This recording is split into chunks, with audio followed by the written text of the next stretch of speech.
अस्सलाम everyone, welcome and welcome back to Bushra Khan vlogs. I hope so कि आप सब ठीक ठाक होंगे। यहाँ पर मैं अभी आपको ना अपने घर की पूरी सिचुएशन दिखा रही हूँ। ये मेरा बेडरूम है जो बहुत ही गंदा हुआ हुआ है, और उसके साथ साथ कभी आपने मेरे घर की इस तरह की हालत शायद ही देखी हो। मैंने खुद नहीं देखी तो आप लोगों ने तो क्या ही देखी होगी। अब मैं दिखाती हूँ जी आपको अपना किचन, जो कि इस कदर मैस हुआ हुआ है, इतना मैस हुआ हुआ है, और ये मैं आपको बिल्कुल रियल दिखा रही हूँ, ठीक है। और ये एटलीस्ट कम से कम 2 से 3 दिन तक ऐसे ही रहा मेरा किचन। और मेरा ये गैस स्टोव आप देख सकते हैं कभी भी इतना गंदा नहीं रहा है जितना इस वक्त आपको देखने को मिल रहा है। वाटर बॉटल सारी खाली पड़ी है, खाने का जो सामान है वो ऐसे ही पड़ा है, जो खा लिया और जो वेस्ट है सब कुछ ऐसे ही पड़ा है। और बस मैंने इतना करा था कि मैंने अपने दोनों बच्चों को शावर दिला के ना इनको फ्रेश कर दिया था, और अभी आप टाइम देख सकते हो।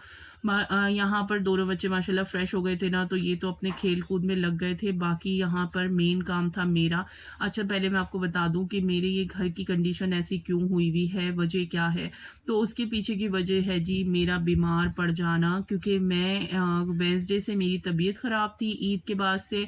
और ये कोई सैटरडे को जब मेरी तबीयत थोड़ी सी बेटर हुई है शाम के टाइम पर, तो फिर मैंने अपनी कमर को टाइट करा और मैंने कहा चलो बुशरा अब खड़ी हो जाओ। क्योंकि जितनी बार मैं वॉशरूम जा रही थी या फिर बच्चों को फ्रेश कर रही थी या फिर मैं खड़े होकर मेडिसिन वगैरह कुछ ले रही थी ना, तो मेरी एक तो मुझे बॉडी में पूरा इतना ज़्यादा शिवरिंग हो रही थी, और मेरी जो टांगे थी ना वो बिल्कुल भी मेरा साथ नहीं दे रही थी। मुझे इतना ज़्यादा मतलब पेन हो रहा था, और ये पेन क्यों था वो भी मैं आपको अभी आगे बताती हूँ।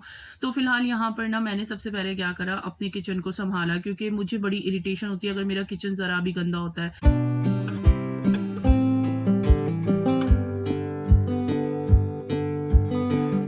अच्छा, मैंने ना सबसे पहले बॉटल्स वगैरह वॉश करने रख दी थी यहाँ पर, क्योंकि मुझे पता था कि सादिया ना मतलब बॉटल्स तो फिल कर देती हैं वो माशाल्लाह से, लेकिन ये है कि 2 दिन से बॉटल्स ऐसे ही पड़े थे, तो मुझे ना इनको प्रॉपर तरीके से वॉश करना था, फिर रिफ़िल करना था इन्हें। तो बस मैंने उनको फिल कर दिया था, और फिर मैंने सादिया को बोल दिया था कि ये फ्रिज में लगा दो।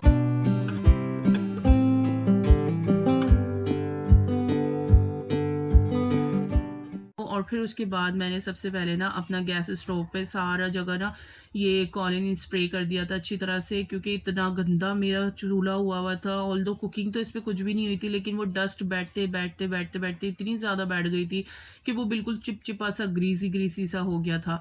तो बस सबसे पहले ना मैंने अपनी यही सारी चीज़ें जो मुझे बहुत ज़्यादा मतलब अजीज़ कह लें आप, मेरा चूल्हा मुझे बहुत अजीज़ है और मैं इसको बहुत अच्छे से मेंटेन करके रखती हूँ। जो मुझे बहुत टाइम से फॉलो कर रहे हैं ना उनको पता ही होगा कि मैं इसे बहुत अच्छे से संभाल के रखती हूँ। तो बस सबसे पहले मैंने इसी को साफ़ करा, और फिर मैं हमेशा इसी तरह से काम करती हूँ अपने किचन में।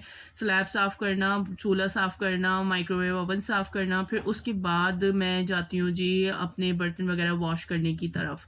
तो यहाँ पर देख सकते हैं आप, सब चीज़ें बहुत अच्छी तरह से नीट एंड क्लीन हो गई थी, अच्छे से मैंने सब साफ़ कर दिया था माशाल्लाह से। लेकिन मुझे जो है ना वो थकान वापस से होने लगी थी, बट मैंने कहा अभी मैं नैप नहीं लूँगी, अभी मैं नहीं रुकूँगी, और अभी ना मैं अपने जो बर्तन है ना वो वॉश करके फिर उसके बाद मैं थोड़ा सा रेस्ट लूँगी 10-15 मिनट का, फिर बाकी काम करूँगी। तो इसी तरह से करा था। अच्छा, यहाँ पर ना मैं आप लोगों से एक बात और डिस्कस करना चाह रही थी कि जिस तरह से हम अपने घर की बेटियों को एजुकेट करते हैं ना कि आपने ठीक है पढ़ाई करनी है, जॉब करनी है, लेकिन उसके साथ साथ अपने घर का काम भी करना है। लड़कियों पे हमेशा हर घर में, चाहे वो, मैं ये नहीं कहती कि वो मिडिल क्लास हैं या फिर वो अपर मिडिल क्लास हैं या फिर वो अमीर लोग हैं, लेकिन मैं कहती हूँ हर घर में इसी तरह का रूल होता है कि आप पढ़ाई करो या फिर आप जॉब करो, लेकिन आपने ना घर के काम संभालने ही हैं, क्योंकि आपने दूसरे घर जाना है ना। हर कोई यही सिखाता है, और लड़कियां भी फिर उसी तरह से बड़ी होती हैं माशाल्लाह से कि घर के काम भी करती हैं, जॉब भी करती हैं, मल्टीटास्क कर सकते हैं। मैं ये कहूँगी कि हर लड़की मल्टीटास्क कर सकती है, अपने घर को भी बहुत अच्छे से संभाल सकती है और अपनी जॉब वगैरह भी कर सकती है। तो बट मैं दूसरे साइड पे ये भी कहना चाहूँगी कि हम अपने घर के लड़कों को क्यों एजुकेट नहीं करते अपने घर के कामों के लिए, ये बताएं आप मुझे। मतलब हमें क्यों ऐसा लगता है कि लड़के सिर्फ बाजार का काम करें या बाहर का काम करें या फिर जॉब करें, बस उनके लिए वो बहुत इनफ होता है, और फिर उसके बाद वो लोग थक जाते हैं तो उनसे कुछ नहीं कराना। या कभी कभी ऐसा होता है कि कोई कोई ना अपने बेटों के गुस्से की वजह से कुछ नहीं बोल पाती माएँ। तो मैं ये सभी माँओं से कहना चाहूँगी कि अगर आपकी बेटी एक जगह जा रही है ना, किसी और के घर में, आप उसको ये एजुकेट कर रहे हो कि आपने किसी और के घर जाना है तो आपने घर के काम सीखने हैं, तो दूसरी तरफ आप ये भी तो देखें कि किसी और की बेटी आपके घर में आएगी तो ऑब्वियसली अगर आपका बेटा आपकी हेल्प करेगा, अपनी बहन की हेल्प करेगा, तभी तो वो अपनी वाइफ को समझेगा ना, उसकी इम्पोर्टेंस को समझेगा, उसकी कदर करेगा, उसकी वैल्यू करेगा। अगर आप ही अपने बेटों को लड़कियों की, औरतों की वैल्यू करना नहीं सिखाओगे, तो फिर वो बंदा कैसे सीखेगा? तो इसीलिए मेरी सभी माँओं से रिक्वेस्ट है कि अगर आपके घर में बेटे भी हैं, बेटियाँ भी हैं, तो दोनों को इक्वली एजुकेट करें घर के कामों के लिए, ताकि दोनों बराबर से हिस्सेदार बनें। और यहाँ पर ना मैंने ये चीज़ तो अपने घर में माशाल्लाह एप्लीकेबल कर दी है, जहाँ पर मैं सादिया से हेल्प लेती हूँ ना, वहाँ पर मैं सुहान से ज़रूर हेल्प लेती हूँ। ठीक है, सादिया मेरे बहुत सारे काम कर देती है क्योंकि माशाल्लाह अभी वो बड़ी हो गई है काफ़ी, तो वो बॉटल्स वगैरह फिल कर देती है। बट सुहान सादिया को देख के ना कोशिश करते हैं एटलीस्ट कि हाँ मैं भी इस तरह से कर पाऊँ और अपनी मम्मा की हेल्प कर पाऊँ। तो वो क्या करते हैं ना, छोटे छोटे जो उनके हाथ में काम आ सकते हैं ना, जितनी उनकी हाइट है और जितनी उनकी एज है, उस हिसाब से वो माशाल्लाह मेरी पूरी हेल्प कर देते हैं। तो मैं इस तरह की ना एजुकेशन अपने दोनों बच्चों को दे रही हूँ कि घर में ना ये नहीं है कि अगर बहन है, माँ है आपकी या फिर आपकी वाइफ है, तो सिर्फ घर की औरतों को ही सारे काम करने हैं, ऐसा नहीं है।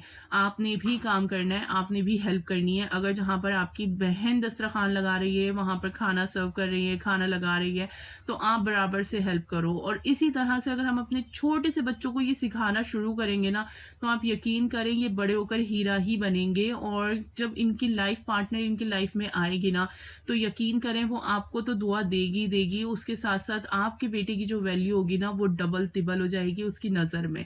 तो इस तरह से ज़रूर एजुकेट करें अपने बच्चों को। तो यहाँ पर मैं आपको बस यही बताना चाह रही थी कि मतलब फराज ना इन सारे कामों से बहुत दूर है। इवन अगर मैं अपनी अम्मी के घर चली जाऊँ ना 2-4 दिन या फिर थोड़ा-सा लॉन्ग स्टे कर लूँ, तो जब मैं अपने घर आती हूँ ना एटलीस्ट मुझे पूरे 2 डेज़ लगते हैं अपने घर को सँभालने में। इतना ज़्यादा मेरा घर गंदा हो जाता है, इतना मेरा किचन मेस हो जाता है।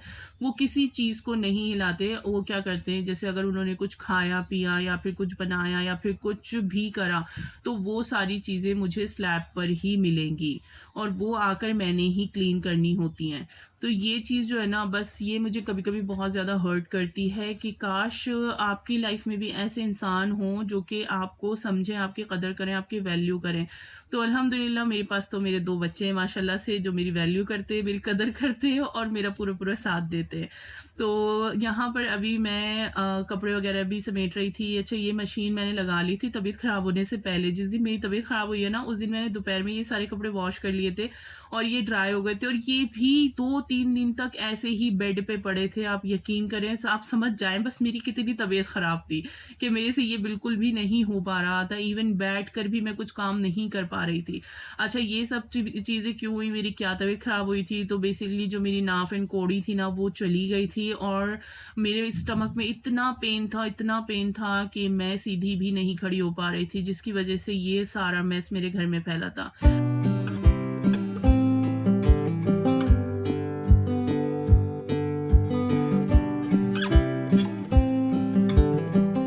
अब अल्हम्दुलिल्लाह सब कुछ साफ-सुथरा हो चुका है, सब मेरा घर सिमट चुका है, आप देख सकते हैं। और मेरा जो किचन है, जो मेरी जान है, मुझे लगता है हर औरत की जान ही होती है उसके घर का किचन। तो मेरा किचन एकदम से नीट एंड क्लीन हो गया, साफ़ हो गया। अब मेरी साँस में साँस आई थी, सुकून मिला था मुझे। तो आई होप सो कि मेरी ये वीडियो आप लोगों को अच्छी लगी हो और कुछ ना कुछ मोटिवेशन मिली हो। तो चलिए मैं इंशाल्लाह आपसे मिलूँगी नेक्स्ट वीडियो में। वीडियो पसंद आए तो लाइक, शेयर, सब्सक्राइब करिएगा। टिल देन टेक केयर, अल्लाह हाफ़िज़ जी।